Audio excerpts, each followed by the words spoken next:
주변을 보면 많은 사람들이 주식을 하고 있다.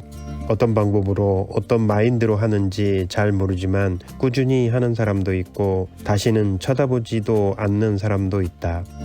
그리고 소가리를 하며 하루하루 한숨을 쉬며 주식창만 애타게 바라보는 사람들도 있다.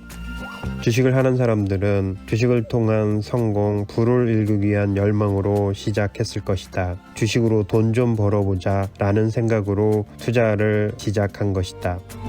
그 투자 금액이 적건 크건 그건 문제가 아니다. 극히 일부만이 많은 수익을 만들어내고 있고 대부분의 많은 사람들은 손해를 보고 있다. 사람들은 해마다 불경기라지만 2020년 3월 폭락장에 한국증권사에 주식을 매수하기 위한 예탁금은 최근 20년 사이 사상 최고의 규모였다. 2월 말에 31조 원 정도 들어와 있던 것이 3월 말에 41조 원이 되며 10조 원 이상 늘어났다. 한국 연간 총 예산의 10%에 육박하며 서울 아파트 평균 가격 8억 2천만 원 기준으로 5천 채나 살 수 있는 돈이다. 한국인 평균 가구 자산이 4억 원 정도인데 평균 가구 10만 가구의 전 재산과 맞먹는 규모의 돈이 주식을 사겠다고 대기 중이란 뜻이다. 그러나 이 자본들이 모두 수익을 내고 나가지는 못한다. 그들 중에 많은 사람은 손실을 볼 것이고 일부만이 많은 수익을 만들어낼 것이다. 이들 중 손실을 보는 사람들의 특징은 다음과 같다. 첫째, 그냥 따라 들어왔다. 둘째, 무엇을 살지 계획이 없다. 셋째, 돈의 힘이 약하다. 참 이상한 건 주식을 모을 때는 자식같이 아끼고 살피며 모으면서 투자할 때는 가이드 단체 관광이라도 간 것처럼 따라다닌다는 점이다. 피같이 벌어서 물같이 쓰는 셈 아닌가. 남들이 주식시장에 100년 만에 온 기회라니까 단숨에 있는 돈 없는 돈 다 모아서 한시가 급하게 덜렁 보내놓고 본다. 불과 한 달 전만 해도 전혀 생각지도 않았던 주식에 겁없이 거액을 들여보낸 것이다. 그럼에도 계획도 없고 공부도 없다.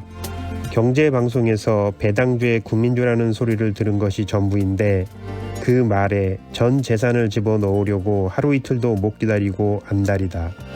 남의 집 개 사료 고르는 것보다 성의 없다. 그렇게 하루 만에 혹은 한두 시간 만에 종목을 결정하는 사람이라면 누군가 한두 마디 하면 바로 나올 것이다. 이런 사람은 조금만 가격이 올라도 1년치 은행 이자를 벌었다며 좋아하다가 그 주식이 더 올라가면 기다리다 마지못해 따라붙지만 다시 조금만 내려와도 무서워서 손해를 보고 나온다. 애초의 마음은 판 가격보다 떨어지면 사겠다는 심사지만 막상 떨어지면 사지도 못한다. 이런 사람은 투자는 물론이고 투기도 못하고 그냥 증권사 수수료나 주고 거래량 늘리는 역할이나 하다가 슬금슬금 통장에서 돈이 아이스크림처럼 녹는 걸 보게 된다. 더구나 모아온 돈에 다음 달 대학 등록금이나 내년 결혼 자금같이 시간에 여유가 없는 돈이 섞여 있다. 빌린 돈으로 주식을 하는가 하면 심지어 두세 배의 레버리지를 써서 상품을 사기도 한다. 목 뒤에 칼을 든 협박범과 같이 일하는 것이다. 이런 돈이 섞여 있으면 멀쩡한 돈도 같이 상해버린다. 고구마 상자 안에 썩은 고구마 하나만 있어도 냄새가 나듯 상자 안의 모든 고구마가 걱정이 된다.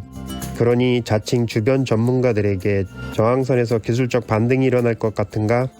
내일 주식이 오를 것 같은가? 라는 바보 같은 질문을 하고 바보 같은 대답을 듣는다. 급하기 때문이다.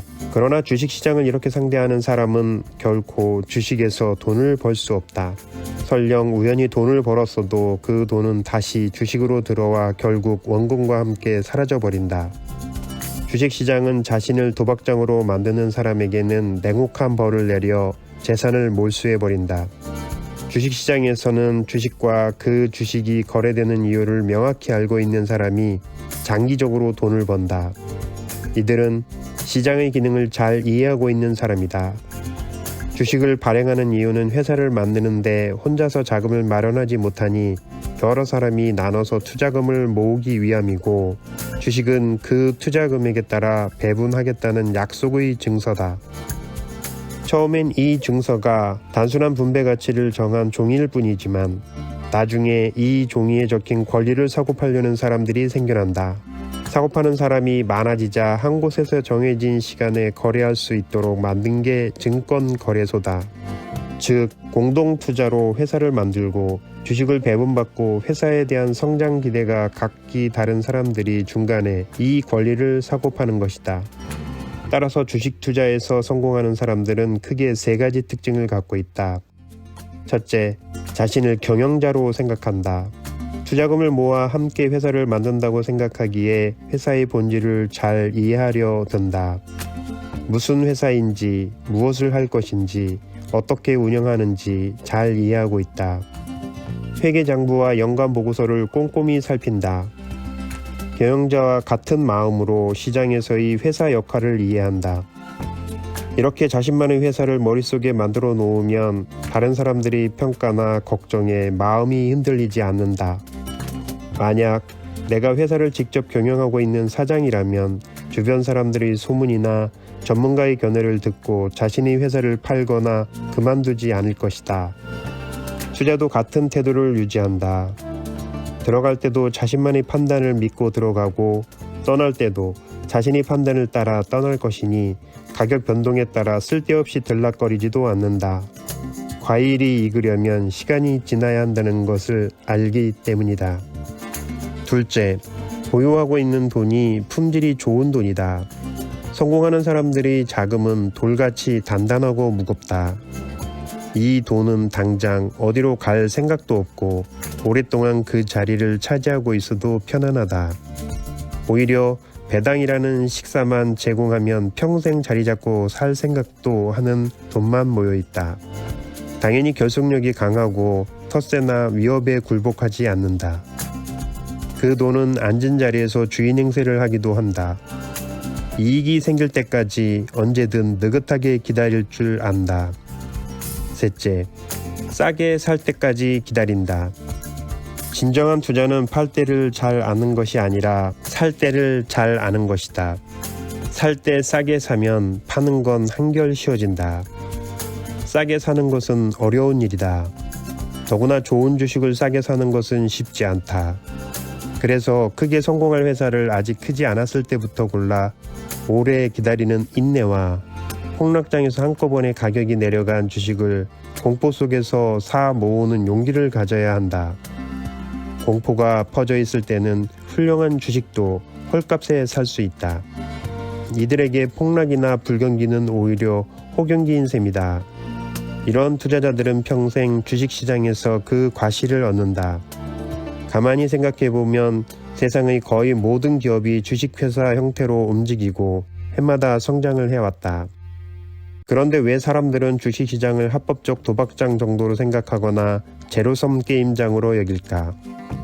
그동안 당신이 주식에서 돈을 잃기만 했거나 별 재미를 못 봤다면 성공하는 사람들이 세 가지 특징 중에 단 한 가지라도 해당하는 부분이 있는지 스스로에게 물어보기를 바란다. 아마도 없을 것이다. 이런 사람들은 성공하는 사람들과 똑같은 가격에 똑같은 주식을 사도 결국은 잃는다. 그래서 진정한 투자자는 친척이나 친구에게도 투자를 권하거나 의견을 말하지 않는다. 어차피 나올 때는 같이 나오지 않을 것이라는 것을 알고 있기 때문이다. 결국 주식 투자는 온전한 자기 자본으로 자기 스스로를 믿는 사람들이 그 결실을 가져가는 시장이다.